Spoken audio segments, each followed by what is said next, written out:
Bula to you all. Morning, children. After a long time, it's been in this ground. President, Chairman, Manager, it's a pleasure to be here. Also, Mr. Nadi, good to see you here. Peter, ladies and gentlemen, launching of new products, new technology is possible after years of hard work, research, and development. That is one of the core functions of any research institution, any research department, any university.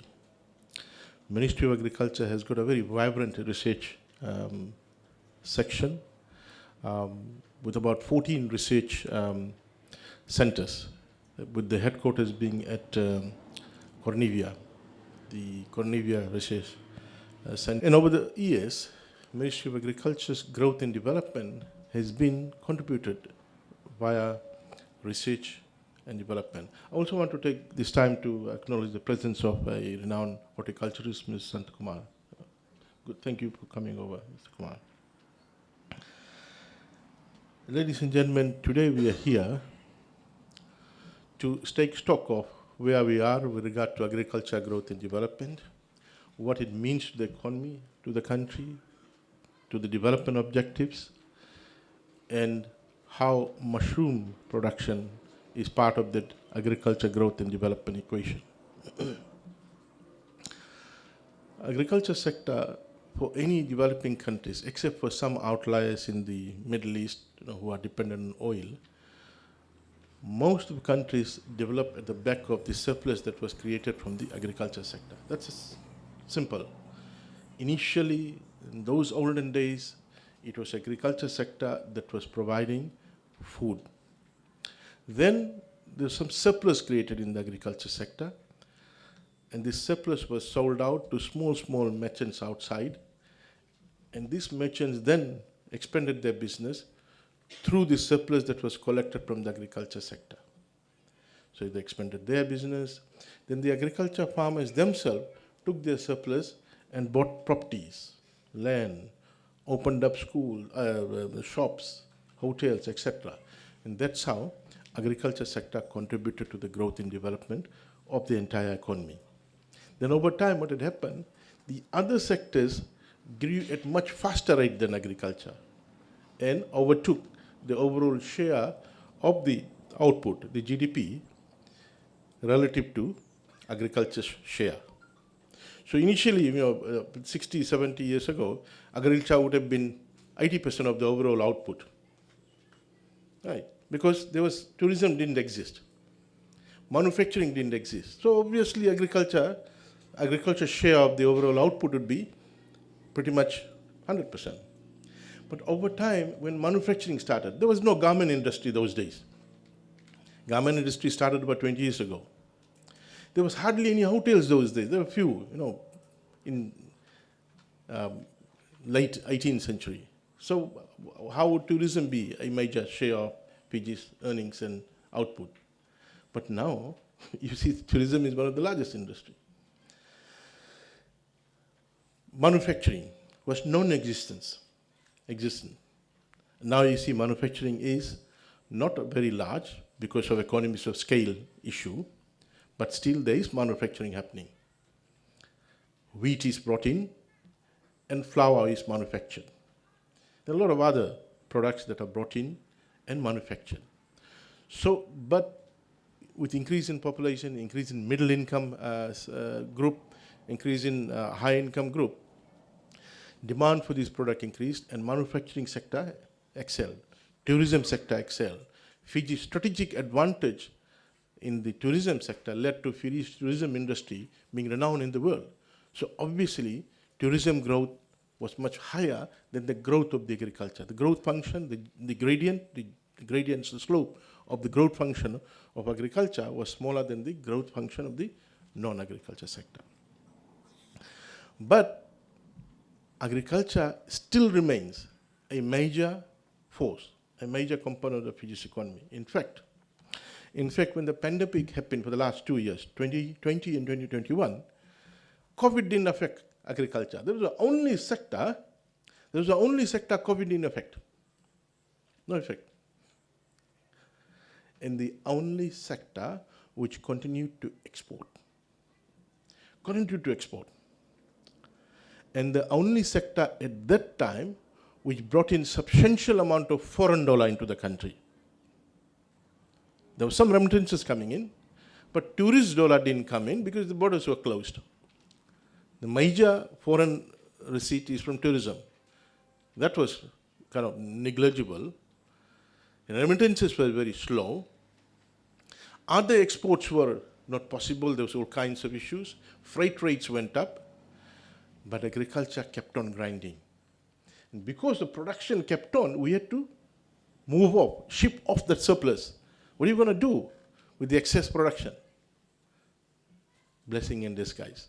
2020, for the first time, our agriculture exports exceeded $100 million. All along, non-sugar agriculture exports was below 100 million. 2020, first time, our non-sugar agriculture exports were above 100 million, 106 million to be exact. And sugar was 101 million. 2021, as Mr. Burrows pointed out, I think he pointed out, in 2021, non-sugar agriculture exports was 121 million, and sugar export went down below 100 million. And the non-sugar agriculture exports was led by kava, around 42 million. Second was dalo, around 31 million. Third was turmeric, around 21 million. Fourth was ginger, around 12 million. Third was horticultural crops. And fourth and fifth was poultry products to the region. Egg and chicken going to Samoa, Kiribati, Tokelau, etc. That's the only livestock sector that we are self-sufficient, 100%. And in fact, we are exporting surplus poultry. So we are very excited that agriculture is asserting its role in the economy. Number two, agriculture is now taking a leading role in bringing in foreign exchange, foreign currency. And all of you, particularly students, understand very well that we can't operate without having foreign dollars. Because to pay for imports, steel, medicines, no one wants Fiji dollar. No one wants Fiji dollar. You take your Fiji dollar to the bank, get foreign check, and then make the payment. So to make the foreign check, you need to have foreign currency holdings. So foreign currency holding is when you export or tourist comes or remittances, so foreign currency comes in. But to also save the foreign currency, we need to reduce our imports. But we can only reduce imports in those areas where we can. Our mushroom sector, Chaya mentioned, we are importing around 31 million tons of mushroom every year at a value of $299,000. 2021 figure, last year's figure. 31 tons of mushroom volume at a value of $299,000. Let's keep that money here. If we can produce it here, if we have a strategic advantage. Garlic, we can't produce this, let's import garlic. Let's not wreck our head in those areas where we don't have the technical expertise, don't have the strategic advantage, technology, resources, weather condition. Let's not, let's import. We don't have an import substitution policy, clear. But the areas where we got a strategic advantage, we're not going to sit down idle and import $42 million worth of rice into the country every year. We have got a strategic advantage. This year we have produced 10 times more rice than we produced last year. We've got 16 harvesters operating in Votualevu. Still we are not able to finish harvesting. And rice, you need to harvest within 2 to 3 weeks, otherwise, it'll fall. That's the volume of rice production we have done this year. And we are pushing because we've got a strategic advantage, we've got the know-how, we've got the weather, we've got the land that is required, the quality of land, soil. And therefore, we think that we can save that $42 million that annually we're spending. We are importing $11 million worth of beef meat into the country. Again, we think that we can save that money and use it in areas where, in provision of public infrastructure, where we need roads to be made, where we need water to be extended, where electricity should be extended, where health services should be improved, in the interior maritime division. $48 million worth of sheep meat we are importing every year. We gave out 400 fencing materials to 400 farmers this year, goat and sheep farmers, so that we can save that $48 million. So wherever there is a strategic advantage in areas in the agriculture sector, we need to get in there and take over. And we think that with drivers like Chaya and Vinit, who are focused, have these rare technical skills in this area, we would want to ensure that not only the supermarket, but all the hotels buy from within. Buy from within. And the quality of mushroom that they're producing, with a little bit of leverage from us, I think we can do wonders in terms of taking over the entire market. We want to take over the entire mushroom market, but they need to be sustainable. We can't promote a venture which is dependent on various other institutions. Someone providing land, someone providing cooler facility, someone providing substrate. You are tying yourself up. You cannot grow at the rate. I was talking to rice farmers in Wainikoro. I said, Minister, we need take down time to plow our land. The other fellow stood up and said, Minister, we need rice seeds so that we can grow. The other fellow stood up and said, Minister, we need fertilizer.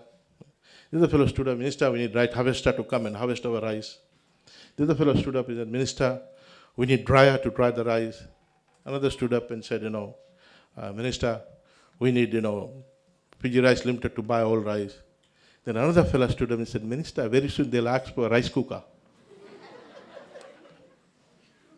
So look, you can't be a commercial farmer when you tie yourself up to all these people who will be supplying you things.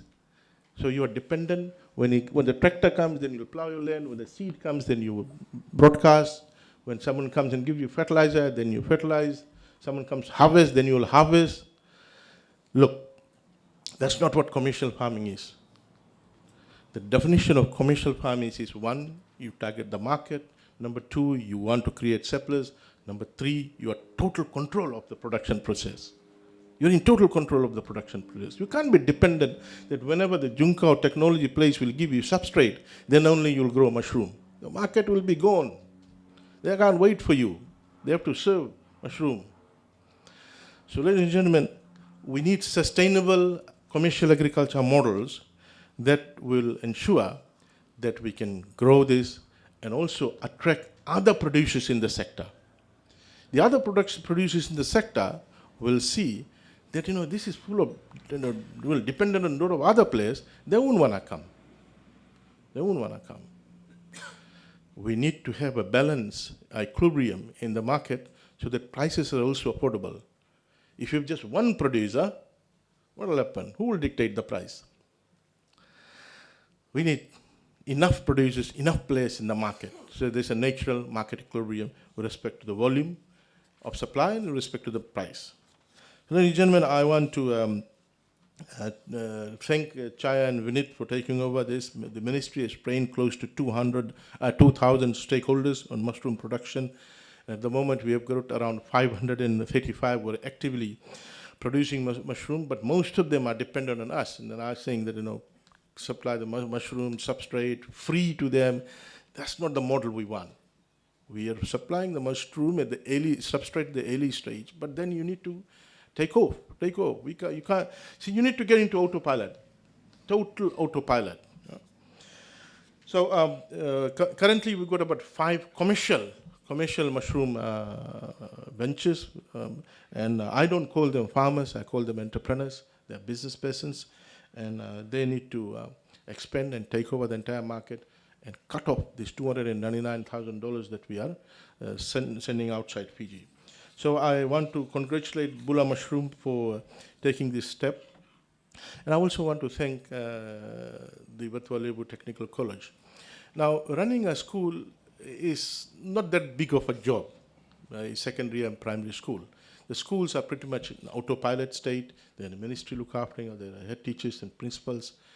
But to come up with a new idea of technical college with new areas requires leadership and vision.